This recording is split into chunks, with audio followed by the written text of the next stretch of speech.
Fala pessoal, tudo bem? Bom, algumas pessoas me mandaram perguntas e se interessaram pelo tema que eu falei lá do uso dos ergogênicos em alguns grupos de pacientes.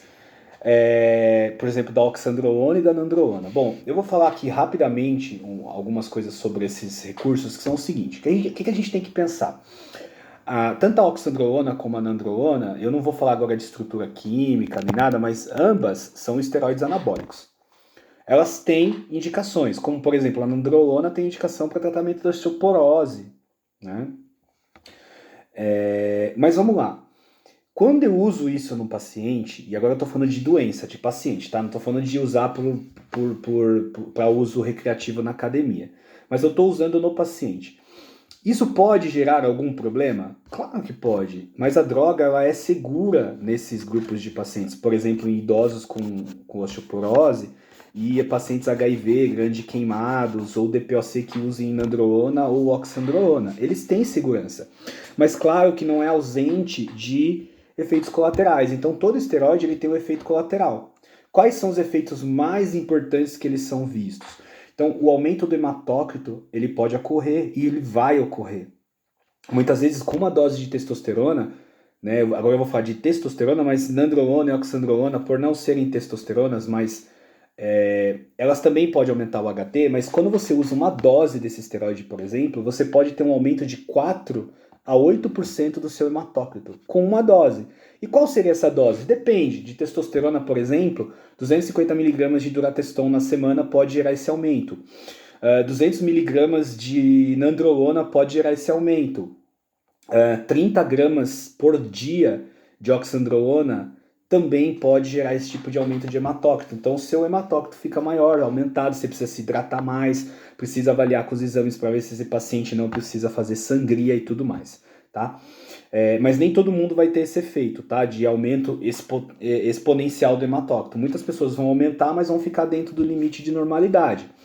Outro efeito colateral que pode ter no paciente é aumentar um pouco a agressividade, porque o uso do hormônio esteroide, né, do esteroide anabólico, ele pode gerar uma alteração no sistema nervoso central, na amígdala, e você ficar mais agressivo, tá? Então isso pode acontecer.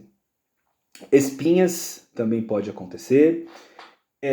Aumento da pressão arterial pode acontecer por enrijecimento das artérias ou por excesso de estrógeno, porque dependendo da droga que você toma, como por exemplo a testosterona, ela pode ser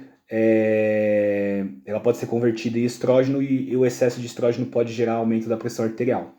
Então isso também pode ocorrer.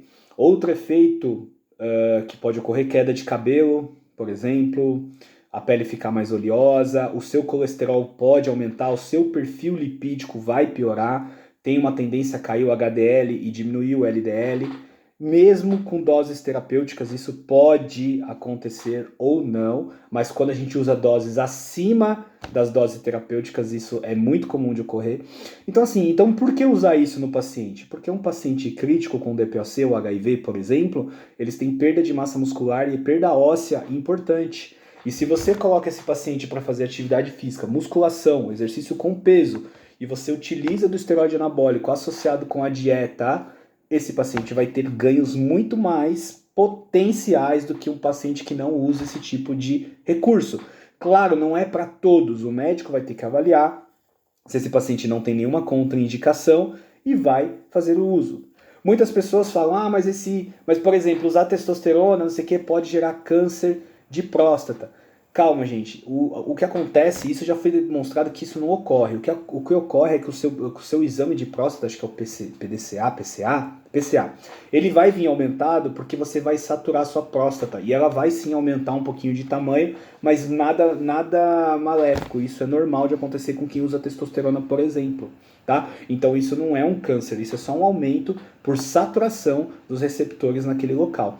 Agora, testosterona pode causar problemas cardíacos? Sim, o músculo cardíaco é um músculo cheio de receptor androgênico, igual nossos músculos periféricos. Então, sim, você pode ter um aumento da área cardíaca, um remodelamento cardíaco. Por exemplo, bodybuilders profissionais, a maioria deles tem insuficiência cardíaca, mas isso porque eles usam a droga há muito tempo e doses muito altas, diferente do seu paciente que não vai fazer um uso desse tipo. O seu paciente vai utilizar drogas com dosagens mais baixas e por um período mais curto. É só para ele melhorar o seu desempenho físico. Então, por exemplo, um paciente com HIV, ele pode utilizar a oxandrolona para melhorar o seu ganho de massa muscular. Problemas da oxandrolona, vai inibir o eixo, o paciente vai perder libido, aí o médico pode entrar com uma testosterona, por exemplo, 100 mg por semana de cipionato a cada 7 ou 10 dias, que é a dose de reposição de testosterona, para que esse paciente não perca libido durante o uso da oxandrolona. Depois, lá para frente, se esse paciente aderir realmente ao treinamento físico, gostar, colocar isso como algo para a sua vida, ele pode, por exemplo, tirar a oxandrolona e continuar com a reposição de testosterona, por exemplo, ou até tirar tudo e fazer uma terapia pós-ciclo aí com o médico para voltar à sua normalidade e continuar fazendo exercício físico. Mas geralmente esses pacientes eles tendem a utilizar essas drogas por mais tempo. Por exemplo, faz um ciclo com oxandrolona e testa, tira a oxandrolona e mantém a testosterona com doses de TRT, 100 mg de cipionato. É a mesma coisa com o DPOC. Ele pode usar uma nandrolona associada com 100 mg de cipionato de testosterona, termina esse ciclo, ganha sua massa muscular, melhora sua qualidade de vida, tira a nandrolona e mantém a testosterona, por exemplo. Então são inúmeras possibilidades. O que a gente precisa é que os médicos percam o medo e quebrem essa cultura de achar que esteroide anabólico é ruim. Não, ele tem indicações médicas e para indicações médicas ele é muito bom e quando ele é usado com responsabilidade ele traz bons resultados. Tá bom, gente? Então eu quis falar rapidamente, bem simples sobre o assunto é muito mais complexo, eu gosto muito da leitura e a gente vai postando artigos ao longo do tempo aí na página para vocês, tá bom? Valeu!